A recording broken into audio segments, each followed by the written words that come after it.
Options charts. Options charts function and behave just like stock charts and futures charts behave. You can set them into line or candle or even various kinds of candle like Heikin-Ashi, Renko candles. But for the most part, just normal everyday bar charts are kind of the standard operating procedure, right? So here we're looking at the SPY. This is a 1-minute chart or a 5-minute chart, and just a normal everyday candle chart. Here is the weekly. So we go into settings, go to appearance. We can see it's just a normal chart, right? Candle and or candle trend.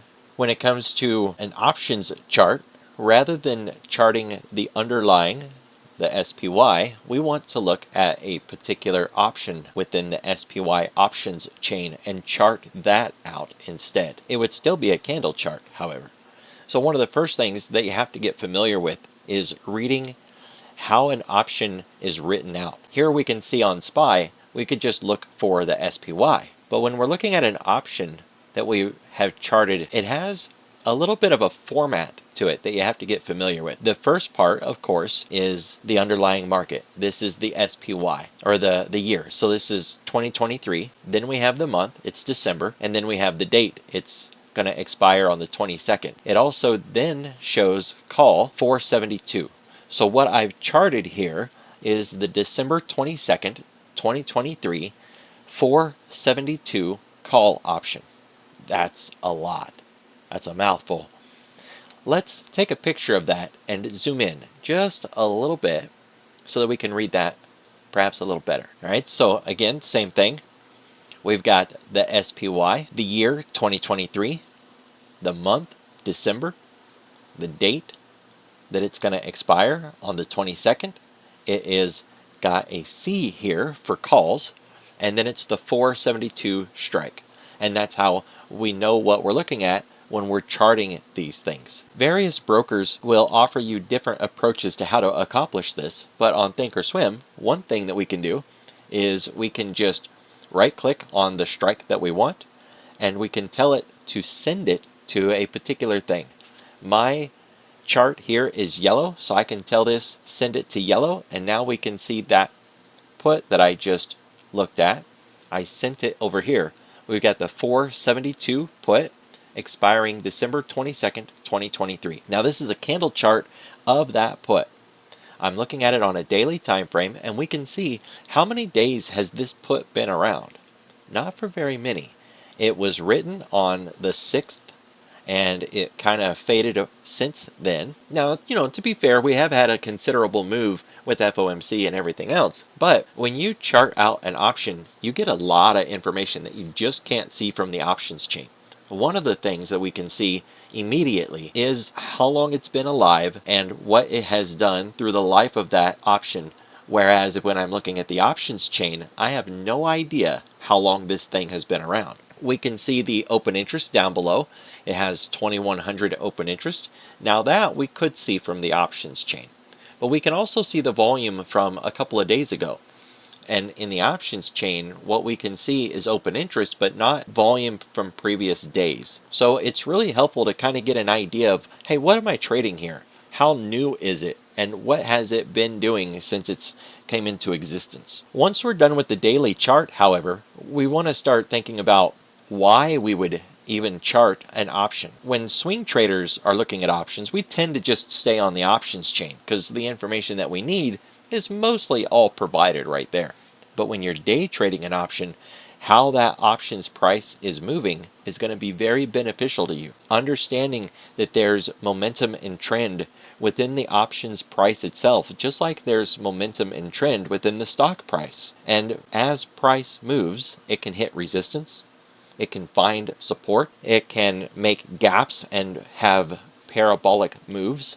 And all of those price patterns give us an ability to perform technical analysis on the options price itself. That's a fantastic thing. It's absolutely wonderful that we can do that. We just need to be able to understand how to do that and then understand what it is that we're looking at. And remember, this is only for the option itself. So for an example, I've got this put charted here. The put will profit if SPY goes down. So I can be looking at this and go long in this at the same time that SPY is falling. So we really need to be aware of what we're trading in the underlying market and how this is going to benefit or get hit based on what that underlying market does. I really enjoy the ability to perform technical analysis on an options price throughout the trading day. I think we've all been there where we get a trade, and as soon as we get that option, it loses, say, $5-8 just immediately as soon as we get in. And of course, we would avoid that if we could. If you think about where support and resistance is on a stock chart, it makes sense that we wouldn't want to try to go long right underneath resistance. Not when price is coming right up into a resistance level. That's not really the time we want to go long. Well, the same thing with an options trade. Why would I want to buy an option right before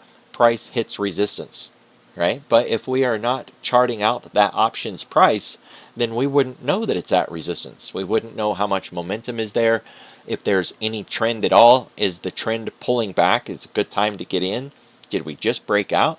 And so that's why we want to chart an option, so that we can visually recognize and apply technical analysis to that price action. An options chart is nothing more or less than any other kind of candle chart where we take a consistent price, whether it's the consistent closing price or open, high, low, close divided by 3, however you want to do it, and then you choose your candle type, whether you're doing a bar chart, candle chart, line graph chart. Lines aren't necessarily a bad way to go.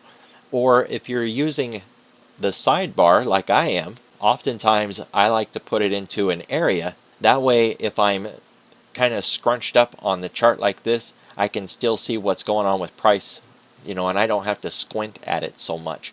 But whether you're using an area chart, a line, a bar, candle, at the end of the day, we're visually looking at that options price in that chart, and we've got the choice or the ability to apply indicators to it so that we can then use those indicators to perform technical analysis. One of the major complications you're going to have with doing this, however, is how much life there has been on that option. So for an example, this option has not been around for very long, right? Remember when we were looking at it on the daily time frame, it had only been around for a couple of days, since the 6th, and then it didn't move until the 17th. So this option is kind of young, is relatively new. I couldn't use something like a 50 period moving average or a 200 period moving average. This option didn't exist 200 days ago. There isn't enough data there to chart. So you're going to be kind of limited on the indicators that you apply unless you're on a smaller time frame.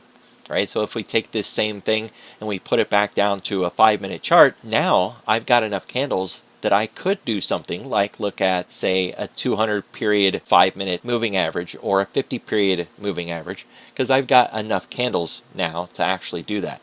The same thing is going to happen with Bollinger Bands, Keltner channels, MACDs, RSIs.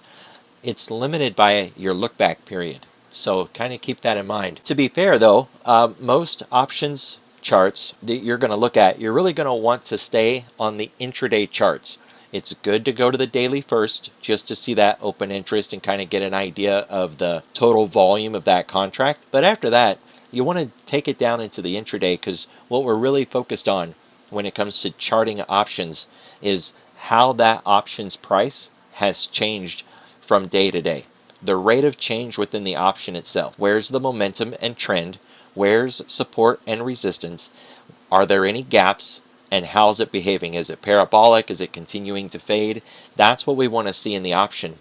And that's why we chart it out. So to recap, options charts function just like stock charts. You choose the candle type or the way that you're going to visually look at it, whether it's a line, an area, a bar chart, a candle, and then you pick your time frame and you apply your technical analysis with indicators to identify support, resistance, momentum, and trend to give you a better understanding of how that option's price has changed through the life of that option.